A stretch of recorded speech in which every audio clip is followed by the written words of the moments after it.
Are you feeling burnt out on cloth diapering? I know it happens. It happens to the best of us. And every January, I know it's February now, but it reminds me of January. Every January, I can recall being a mom of 2.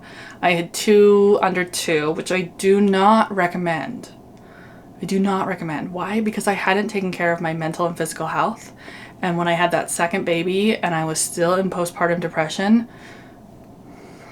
I had a lot of prenatal anxiety. It was not a good time. So you can imagine me, I'm a mom of 2. And I have a daughter who's about to turn 1. And I have a 3-year-old. And it's January and it's dark and gloomy and cold in Canada. And yes, it wasn't a pandemic, but there's still nothing to do in my town, even when we were living in normal conditions.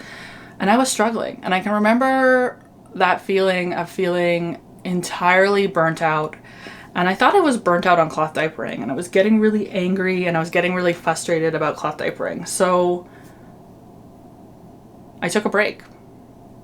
And if you're feeling burnt out on cloth diapering, take a break. Just hit the pause button.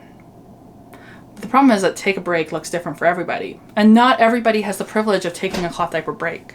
And so that's what this video is here for, because I thought we could talk about some ways that we can overcome cloth diaper burnout and come out on the other side.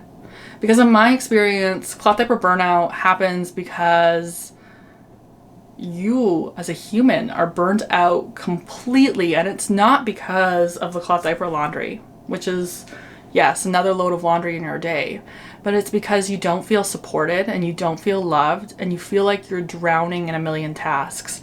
And it's easy to blame it on cloth diapering because it's this extra thing that you're doing that other parents aren't doing, but really a lot of the times you just need to be loved.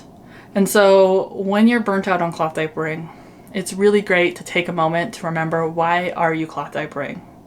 Take time for yourself to journal and write it down. A lot of times when we can find why we're cloth diapering, it can really be advantageous.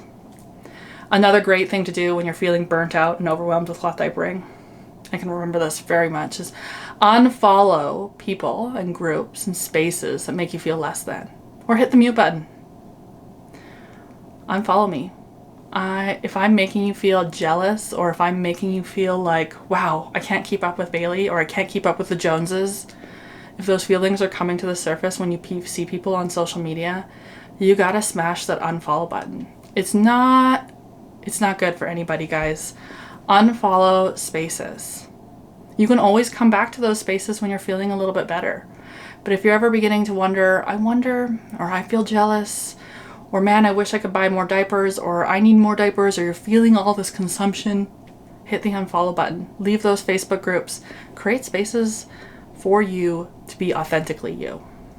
Leaving spaces isn't easy, and a lot of times it can make us feel more alone. But I think that, and that's where the mute button comes. You can walk away. I want to say, like, you should just take a break from social media. There's so much privilege in able to take a break from social media. You need to be able to do something else. And sometimes the addiction is hard. Like, it's hard to break. If you're feeling burnt out on cloth diapering, you should also reevaluate your expectations for your home and your life.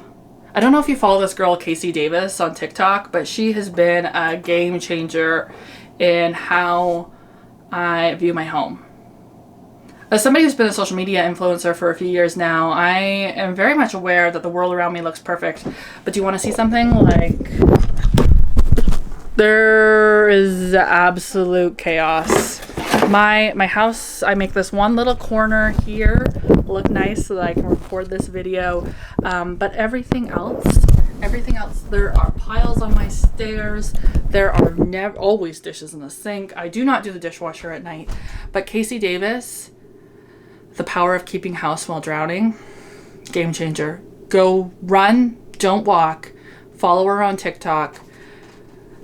Because we got to let go of the guilt and expectations that we have around a household. And as a mom with 2 under 2 at the time, cloth diaper laundry was manageable. And really, this expectation that I always had clean floors, that I always doing dishes, or that I always cooked a home-cooked meal at night.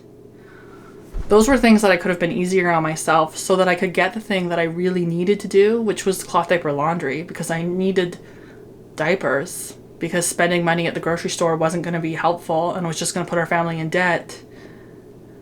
But instead, if I could focus on what actually mattered and taking care of future Bailey, it would be a game changer. And a lot of that is shifting that narrative about what we're telling ourselves and how we need to show up in the world. Because really, if you feed your kids tomato soup and grilled cheese sandwiches 3 nights a week, you know, they're eating cheese, bread, and tomatoes are vegetables. So you're doing a fantastic job.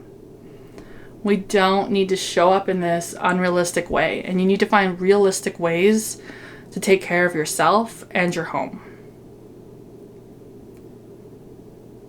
You also need to ask for help.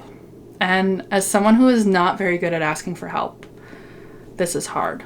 If you know people in your life who are not good at asking for help, sometimes you just need to show up. I've started just showing up at my house, my friend's Kim's house. She is a very good friend of mine. And I'll just do something. I'll just do the dishes. She'll just wash the floor. Sometimes people are not willing to accept help, and we need to just show up for them. And sometimes when we say, how can I help? My list is a million things long and I don't know, and I don't want to put you out for it. So asking for help is really hard, and sometimes it will feel like you're yelling into a void. I need help, and nobody will come back and help you. Or they'll say, sure, well, what do you want me to do? And you're like, so I always think that, well, we need to be asking for help. Well, everybody in the scenario needs to be making sure that some of us are a little anxious. And lastly, take time to take care of yourself, guys. Do something that you really enjoy. In this pandemic, one of the hardest things for me has been the lack of people-to-people contact. And it's been amplified by a few things. One, the women that I knew pre-pandemic, a lot of them have gone back to work. And 2, we all go to different schools now, so I feel like I don't run into them anymore because they are legitimately busy. And when we try to make a plan, we're all so busy and like it's hard, or somebody gets sick. Kids are always getting sick. But having time to sit down over a cup of coffee once a month, especially when you're burnt out, can be one of the most invigorating and rewarding experiences that really can help reset everything and make it so that you don't hate cloth diapering. It's really hard when you're burnt out on cloth diapering, and some of this advice feels mundane, and sometimes when you're so burnt out you don't want to hear any of it, but it's okay to switch to disposable diapers and take a physical break. It's okay to ask for help. It's okay to reevaluate your expectations of how you care for your home, yourself, and your family, and give yourself a little bit of a break to be less than perfect. It's okay to unfollow those spaces, and it's very important that you remember why you're doing this and who you are and what your values are as a person. If you want to continue to be supported and encouraged in your cloth diaper journey, I recommend that you follow me, the Cloth Diaper Podcast, over on Instagram.